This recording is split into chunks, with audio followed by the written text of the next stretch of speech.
Welcome to Intended Consequences, the official podcast of the Strategicorp Institute of Public Policy and Economy. I'm your host, Mitch Davidson. Today on our Season 3 premiere, we're excited to be joined by Northwest Territories MLA and Minister of Finance, the Honourable Caroline Wawzonek. Minister Wawzonek has been the representative for Yellowknife South since 2019, and she's not only the Minister of Finance, she's the Minister of Industry, Tourism and Investment. She's also the Minister responsible for the status of women and is responsible for the territory's Business Development and Investment Corporation. She's a lawyer by trade and was previously the president of the Law Society of the Northwest Territories before deciding to run for office in 2019. Minister, it's a pleasure to have you on the program. Thanks for joining us. Thank you very much for having me. So I was really looking forward to this conversation because for a number of reasons. It's obviously an interesting time to talk to a cabinet minister. It's an interesting time to talk to somebody from the North. And there's a lot going on in the Northwest Territories that we're going to get into. You recently put forward your 2021 budget, which in and of itself is big news. Of course, we've got vaccines being rolled out at a large level, and then the economic impacts of the COVID-19 pandemic, which the Northwest Territories is not exempt from. So there's lots to get into, but what I think is really important to do on this podcast before we get into some of those meaty topics is to table set a little bit. A lot of our listeners probably haven't been to the North, haven't been familiarized with the political system. So when I read out your bio, I mentioned that you were minister of several different portfolios, including finance and investment and tourism. So can you just fill us in a little bit about how that political process works, the consensus style, how that cabinet gets chosen, and why you have so many different portfolios at the same time? Sure, I'd be happy to do it. I know when I moved to the North from what we call down south, being basically anywhere that's not in the territories, I was certainly struck by how different it was and how little I actually had known about it. I know it's not a particularly familiar system, but both here and in Nunavut, we have what's called a consensus style government. So all MLAs are elected as independents. We don't have a party system here in terms of our territorial politics. Everyone comes in as individuals, and once we're elected, there's 19 members of our legislative assembly, and the 19 members, before there's a premier, before there's any cabinet, all 19 members get together to craft what we call our priorities for each assembly. And so that document then essentially becomes a bit like the platform of what might happen in a southern jurisdiction. Because again, of course, individuals can have platforms, but you come together and you still have to have some sort of cohesive path for the government to walk. Once the priorities are set, then we, as 19 members, actually then pick our premier and pick the cabinet from the group, and that's sort of the next step. And then that group, 7 of us, premier plus 6 ministers, become cabinet, and we're in a perpetual minority government, if you're doing the math on that. And we're then charged to come up with a mandate to deliver on the priorities. So we don't come in with platforms, again, as parties, and we don't come in and elect a party that has a natural or automatic leader who becomes a premier. All of that happens a bit differently. Yeah. And it's interesting because the people that elect the cabinet in essence are also the people that hold them to account, right? So it's a very different system in that sense. And I know when I visited the Northwest Territories in the Parliament, I was very interested to learn about that. But one of the other things that you learn about is just the physical size and scale of the constituency that those 19 members represent. And it's worth mentioning as well, I think, just before we get into some of the policy topics, because it really does have a massive impact that there's, the Northwest Territories as a total is about 45,000 people. And I think people would be pretty surprised to hear that number. And they're spread out over 33 different communities, each with different cultural backgrounds. There's many different languages, different Indigenous histories in each of those communities. But the territory is 1.1 million square kilometers. And when I was doing some research for the podcast, I wanted to look up some comparators. And the comparator that I found was in terms of land size, that's the equivalent of 45,000 people living in an area the size of Germany, Spain, and Italy combined. So when you're talking about policy rollout and those sorts of things over the course of a size like that, it gets really complicated really fast. So how does that regional dynamic, that just complete spread out of people and the geographic situations that are unique to the North really affect your decisions as a government? It drives a lot of the decisions of the government, right? I mean, you have again, with the 19 members, I happen to be a Yellowknife MLA. So my riding is not dissimilar to an urban riding that you might see in a general urban center somewhere else. I mean, I was going to say like Toronto, although it's probably not fair to compare Yellowknife and Toronto, but it's got an urban dynamic to it, right? It's a fairly cohesive population. I go door knocking the same way a politician down south would. Whereas I have colleagues here who, for them, going door knocking involves taking airplanes to 5 different communities just to be able to check in with their own residents. And then as a territorial government, we then, once we take on the mantle as cabinet, we have a responsibility to all of the Northwest Territories. And as you said, there's 11 official languages here. We have French and English, of course, and then 9 different Indigenous languages, representing often very different cultures. So, it definitely drives a lot of what we do. At the same time, I think it's also quite a tremendous strength that we have here, where it gives us an opportunity, in a context where Canada is talking a lot about Indigenous reconciliation and coming to a different understanding of who we are as a country and some of those strengths. The North's been trying to live those conversations, I think, for quite a while. So I actually see it as, while challenging in terms of the physical challenges of physically getting to all the communities, I think from a policy perspective, it's put us on a good footing to start having conversations that are now being had nationally. So when it comes to the pandemic itself, that geographic uniqueness that we talked about, how spread out the community is actually a benefit. The distance and separation can actually help fight the pandemic. And as of March 1st, the territory only had 47 cases among its population.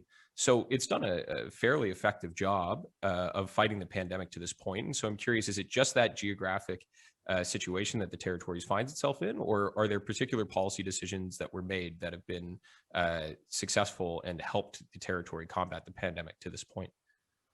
I mean, probably the single biggest decision that was made right at the earliest days of the pandemic was that we created border restrictions. And that is where geography does come into play and help us out, where it's much easier to set up a border restriction across the territorial boundary than what it might be in Alberta or Vancouver, with much more fluid border crossings and international border crossings coming in directly. So, that's probably the single biggest thing that has made a difference for us. But then having said that, I want to give some credit where credit is due. And that was driven by the Office of the Chief Public Health Officer here, which has taken generally, I think, a fairly aggressive view to putting in those border restrictions and to, from the earliest days, going into a bit of a lockdown mode in the early days in the spring.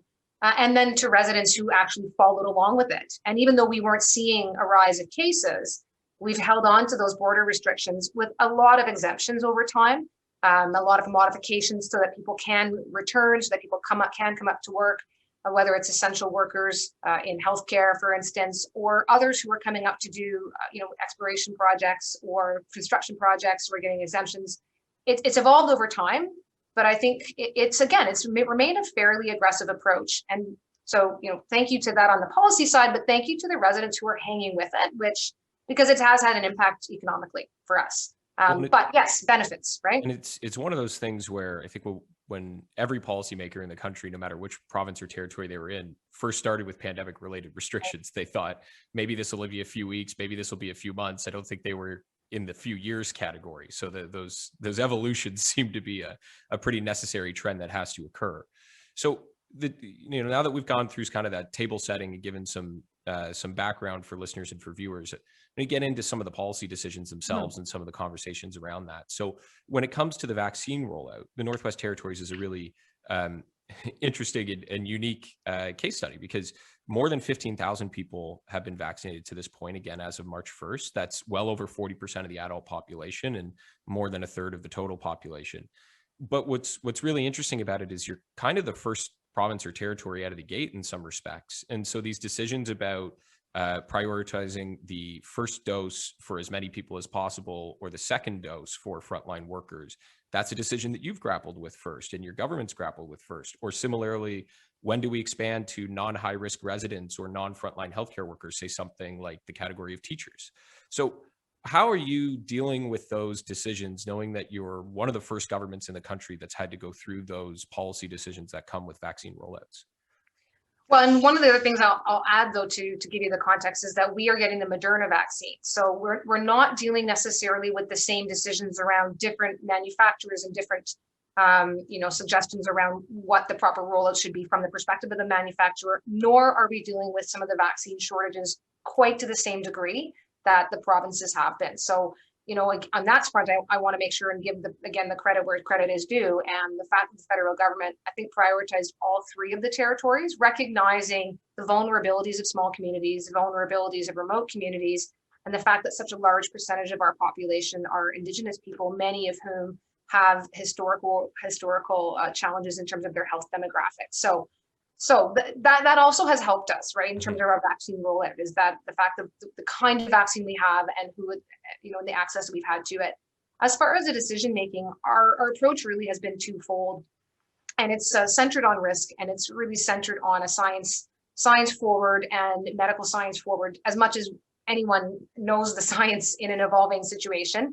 But it's about risk mitigation. So who would be most severely impacted? Who would face the most severe impacts of this illness? Because of course, if we're supporting those individuals to get their vaccine, then they're not going to wind up overburdening the healthcare system if there is an outbreak. Second category is who is it that is at risk of transmitting the disease? So that's where, for instance, for us, remote mine workers and remote camp workers got onto that priority list because they are intermingling with non-resident workers.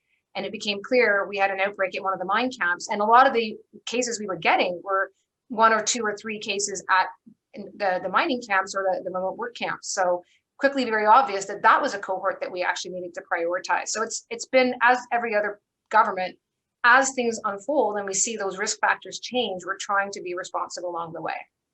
And one of the things that's interesting about that is, so obviously some unique decisions related to the different types of work that are unique to the Northwest Territories, but the economic impacts of the pandemic, despite the health side being dealt with relatively well and all things considered having a much lesser impact on the health side, the economic impact is just as fierce, right? It hasn't exempted the Northwest Territories. You haven't been able to keep that out at the borders. So tourism, a big part of the economy, that's been hit hard by the closure. The resource sector has just been sort of shaken by general uneasiness in the market. Businesses aren't really ready to make big investment decisions. The commodity prices have suffered. So, you've got a real interesting financial situation. And as the Minister of Finance, you just tabled the latest budget at the start of February. And that shows, a $40 million drop in revenue in that budget on a $2.1 billion total spend. So it's quite a large drop. And that's, a 6.6% roughly is what I saw a contraction in the economy last year. So resource revenues are notably down. And despite all that, you managed to put forward a budget that has a $68 million surplus this year coming up, which is the first surplus in years. So run us through, how are you able to run that surplus, avoid the cuts that might be coming in a budget in other provinces or territories, avoid the tax increases, despite all that uncertainty and all that change? There's a few things to go through and unpack. So, as far as our operating budget and having a surplus, well, for us, we sort of technically have to have a surplus. And I say that because we, some years ago, created a policy about 10 years or so ago that says that we need to rely on operating surpluses in order to fund our capital budget. It was meant to be a measure by which we could maintain some fiscal stability. It's just another indicator that we are using, but it puts a rule essentially on the Department of Finance and on the governments so that we aren't overspending.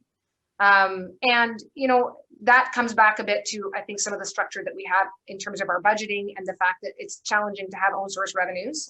Again, true across all 3 territories, as you already described, large geographic spaces, small populations. And historically, this wasn't a location where you would have, say, the Trans-Canada Highway. We didn't necessarily have some of those big infrastructure investments over the long term of the life of this country, as a result of which own source revenues are low. So, and where I'm coming on the budget with that is we have territorial formula financing, which is our equivalent to equalization payments. That helps keep our revenues stable. So although there were serious revenue shocks in the last year across the board, including for us, we do have territorial formula financing that provides some stability to our revenues year over year. And it'll continue to do so. There's this year's budget doesn't benefit from the benefits that we will get in a couple of years to offset this year's shocks, but we're still benefiting from the fact that we have that stability coming in, that even though we've lost a lot of our, if not most of our own source revenues, we still have this cushion. And I said early on, things are going to be tough, But I'm kind of, for once, glad to be sitting where I'm sitting with the territorial formula financing as compared to one of the provinces that doesn't have that same cushion. So.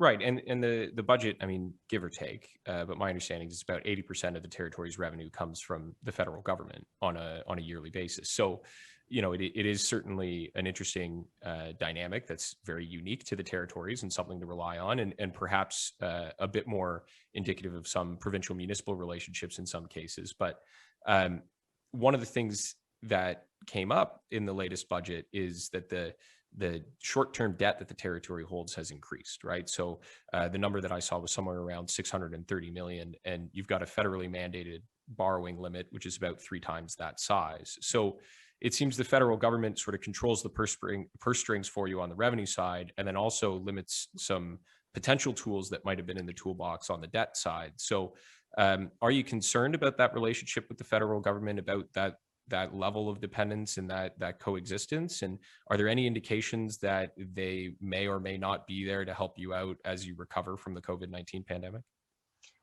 No, I'm not worried that the federal government's not there. I think one of the sort of silver linings, and there's a few out there from a political or government perspective in terms of COVID-19, is the regularity of contact between all ministers. So you went from having annual federal, provincial, territorial meetings to weekly for finance ministers and biweekly now, but biweekly for a lot of the other ministries as well. And when you do that, you start to realize that the problems that we sometimes feel are distinct or unique to my jurisdiction, and that's probably true of others from other jurisdictions, you start to hear them and you realize there's actually quite a lot of connection between a lot of provinces and territories. So certainly, again, 3 territories are not dissimilar in terms of the kind of financing relationship that we have with Canada.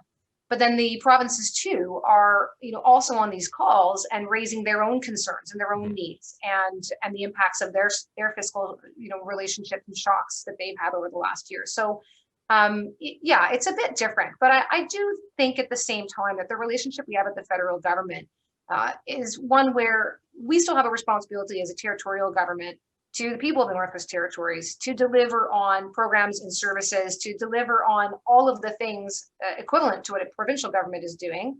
But we just have to be mindful of the fact that we can't, perpetually go into, we have to be more mindful of our debt, I suppose. And I say more mindful because I don't think provincial governments necessarily want to run up their credit cards unendingly either. I mean, that gets them into hot water. So while ours might be more stark in terms of the fact that we have a sort of so-called borrowing limit, other provinces grapple with the same challenges. Ours is just, I think, if anything, a little more obvious, a little more right in front of us. But that's not a bad thing. If anything, it just gives us a very clear line, a bright red line about, you know what, we know where that line is, and we need to take steps to not get near it. Yeah, it's interesting that you phrase it that way, because I think one of the things coming out of your budget that I saw was the announcement of a line-by-line review, and it kind of speaks to that. You're not going to rest on your laurels and just ask for more money when you need the help. You're going to take a look at some actual service delivery requirements, see if they're necessary, if they could be tweaked, if they could be done more efficiently. That process, that's something a lot of governments have tried to do. Some have done very successfully, some have done very unsuccessfully. I was in the government in Ontario when we probably were in more of the latter than the former of those 2 camps. How are you going to make sure that line by line review process is going to deliver the results you need without sort of jeopardizing the services that the people in the territories have come to rely on? It actually is about improving the services in the program. So it's not quite a line by line. We want to get to with this, where we want to get to with our government, what we're calling government renewal, is value-based budgeting as opposed to incremental budgeting, which because we have that territorial formula financing providing us that cushion, we have the ability to do that. We have some stability in the core programs and services, some stability in our core budget that allows us to do this, where we can sort of take the moment to look now in the short term and say, what is our government doing? What are the values that we hold? What have we told people that we're going to provide as far as services? And I think it actually, this is again, one of those, another silver lining of COVID. It's given people the impetus to change. Whereas before I might have said, gosh, some of our fiscal indicators aren't good because they weren't great before COVID. They've gotten worse or more stark, but the problems and challenges we faced of lack of a diversification in the economy, and a slowing resource sector. That's not new. What we do about it, we've tried a few different things, hasn't worked. So I'm going to look in my own house first, namely the fiscal situation of the government. People now are ready for the change. They're calling for the change. And I think that is going to provide that momentum towards undergoing the government renewal process, knowing that it's going to take some tough choices. But that's also what helped us avoid this budget having to do the cuts, having to increase taxes. Mm-hmm. What we want to go do is get the evidence, figure out we have a $2 billion budget. What are we spending it on, and can we spend it better so that we don't have to have cuts, so that we don't have to raise taxes? So, and then once we've done that, doing the visionary piece of where we want the economy to go, it doesn't actually seem as daunting because we've got our fiscal house in order, and we know that we can provide our own internal cushion of programs, core programs and services, even as we're starting to look to growing in the future. Well, and you free up some money from time to time to be able to spend on those types of initiatives to attract business or to attract investment and what have you. So, you have sort of walked yourself into the next logical question, which is, if the territory is ready for that change and for that future state of growth, what is that going to look like? The one thing I will say is given that you're sort of first out of the gate in vaccine rollout and pandemic response, you won't still be able to open the borders even if the entire population is vaccinated, because that's not going to be the reality in the other provinces and territories perhaps, but certainly not in the other provinces. So what is the sort of interim play to try to alleviate some of that economic hardship that's been felt from a struggling tourism sector, knowing that, the full return to normal isn't quite the option that you can go for just yet? Yeah, I mean, our tourism sector is going to likely struggle for a little while yet, and there certainly are some steps that we can take here to make sure that as many of the tour operators and hospitality industry operators can stay alive and be ready as things do reopen. But yeah, the reality is until borders reopen, not only ours, but even internationally, that's going to be a challenged sector. Again, not a challenge that's unfamiliar with what's happening elsewhere. But meanwhile, our anchor economy or anchor industry for many years has been the mineral resource sector. Mm-hmm. And again, exploration dollars have gone down over the last few years. So, COVID-19 certainly isn't helping. It is either it is preventing folks who are saying, we can't get up there to do our exploration because of the requirement for a 2-week isolation, or the requirement of a 2-week isolation or some other exemption method is simply too costly. At a time when costs are already comparably high in the north as what they might be down south. So, but this, however, again, is giving us that opportunity where, with everybody else also on a bit of a pause, and others looking for where they were going to go, and talks about economic recovery, including a real green recovery, we can have an opportunity to be in on those conversations that we might not have been on before, to really put ourselves forward and say, by the way, everybody, the Northwest Territories is the start of the minerals for the green value chain. We have got critical minerals and strategic minerals as are being listed in the United States and in Canada. And again, this is a bit of a reset in the economy in terms of talking about whether it's green economy or critical minerals or mineral resources generally. It gives us a chance to be part of that conversation when we might not have been there prior to COVID-19, or we would have been intermingled with everyone else, doing a little bit more of the things that have always been done. So we need to talk. I think we need to use this as an opportunity, and use it as an opportunity on that front of that real speaking to people outside of our own borders, while still getting our own houses in order, and not just the government renewal fiscally, but in terms of moving our Mineral Resources Act forward. We have a modern Mineral Resources Act, moving our Public Lands Act forward. Some of the things that had been maybe historical barriers here, and being able to say they are no longer barriers. We are now dealing with them, and we have that space to do it and be ready. Yeah, and well, there's also an interesting point to say, because I think that the modernization of those things is a really just sensible idea, and probably something that a lot of different jurisdictions in Canada can look at as a lesson. But there's also something to be said about reliance on other nations and jurisdictions for those resources. The pandemic has shown us that that's not necessarily as safe as we thought it might have been. Exactly. And so you need to, in some cases and wherever possible, have those domestic sources and domestic lines so that you can continue to manufacture and continue to build in times of global uncertainty in the market. So having people look north is an interesting way to solve some of that problem. So the one thing that I'm kind of curious about in sort of restarting that engine a little bit is the role that infrastructure investments play. So you mentioned some regulatory barriers that could be removed and probably pretty logical and accepted by business. But how much do you need to put stock into making infrastructure investments to connect these communities and connect these deposits to mainstream access? You know, I'm thinking of things like the recent highway between Inuvik and Tuktoyaktuk in the far north. What kind of role does that infrastructure stimulation play in your recovery? And how does that help you attract that investment?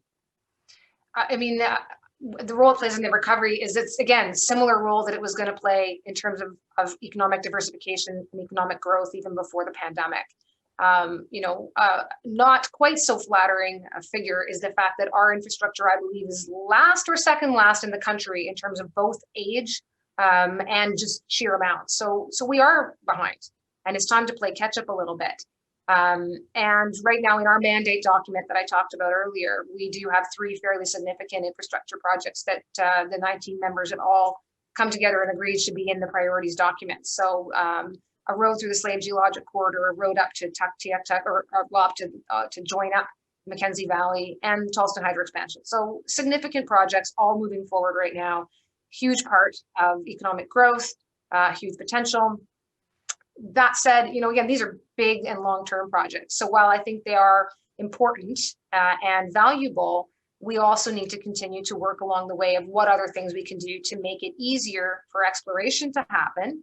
Because really, if there are good exploration projects happening now, they may well have a perfect overlap in terms of timing when the big infrastructure projects are able to roll out and are being built. Because, again, it's going to take some time to get from a positive exploration project to an actual functioning mine. So we also want to be looking at increasing the exploration sector and really supporting either exploration or early stage development so that they are ready to be, in a perfect world, all of these things come together at the same time, where I've got early stage mines moving forward. You've got your, trade corridor, whether it's in terms of our energy corridors or transportation corridors, dovetailing all together. That's the perfect vision.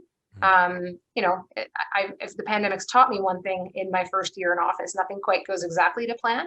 But having that sense of the vision of what's possible and hearing the conversation, as you say now, around green energy and strategic minerals and geopolitical considerations, my ears perk up and I say, look, we're ready for that conversation. This is a conversation that we need to have in the North.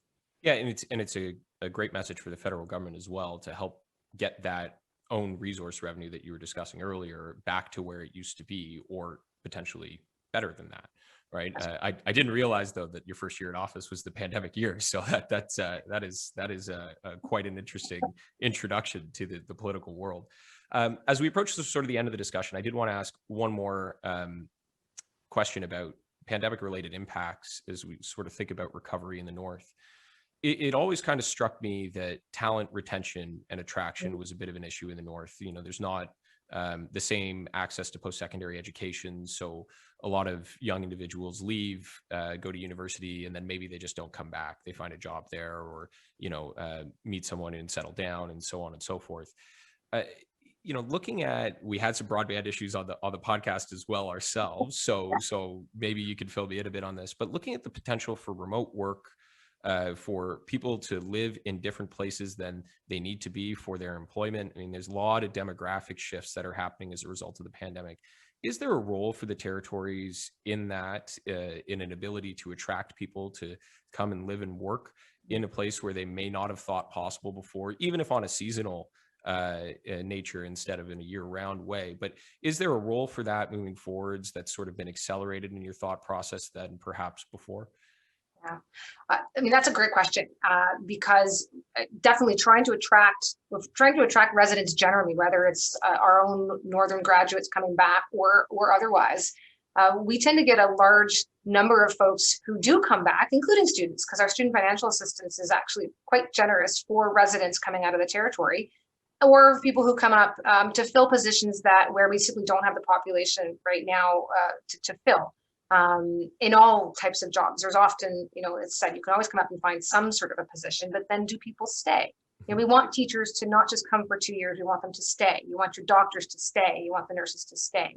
And certainly some do, but there have been a number of different efforts over the last many years to try to increase the population, and it really sits pretty stable right at around that sort of 40, 42, 45,000 mark. Doesn't go up very much, doesn't go down very much. So what can you do?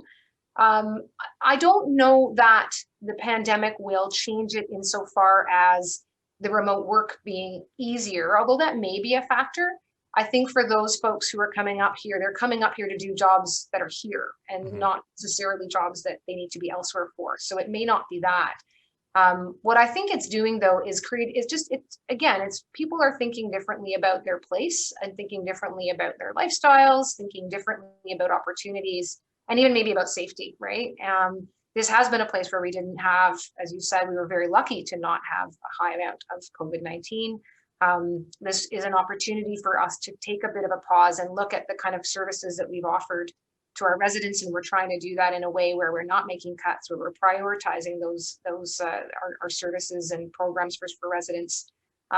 Because really, and I'm saying all that because I think my hope is that whether it's the Northern graduates coming back or whether it's others, that we're maybe going to become a smaller place as a country again, and then the North doesn't seem so far away. And that once our border restrictions change, people are going to start looking around and and be aware that the country's not so big, and that we can have a Zoom call like this, and I don't have to fly to Toronto just to meet, right? So it just makes things a little easier. Whereas before, the North might have seemed far, and now you can just jump on Zoom. And so, right now that's a hard argument to make because I think everybody wants to be closer and to be back on, traveling. But I think the longer term changes of this are that you're going to see places seem not so far anymore, including us here.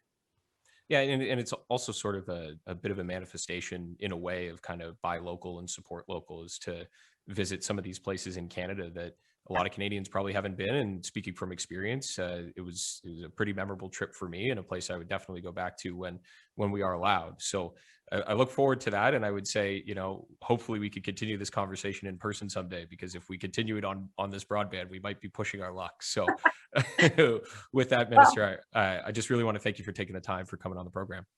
It was absolutely my pleasure. And I'll give you one last Sure. plug.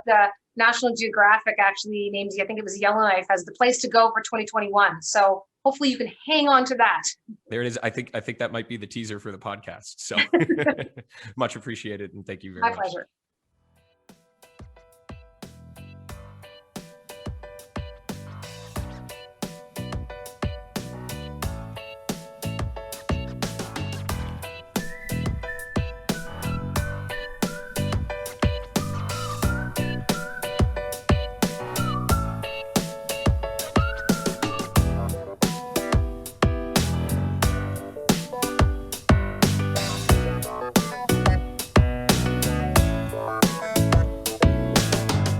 Thank you for listening to Intended Consequences, the official podcast of the Strategy Corps Institute of Public Policy and Economy, produced by Sarah Bordeaux and myself.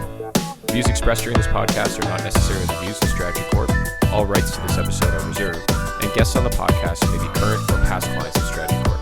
To find out more about the Institute and to subscribe to our written material, or to find past episodes of the podcast, please visit our website at www.strategycorp.com.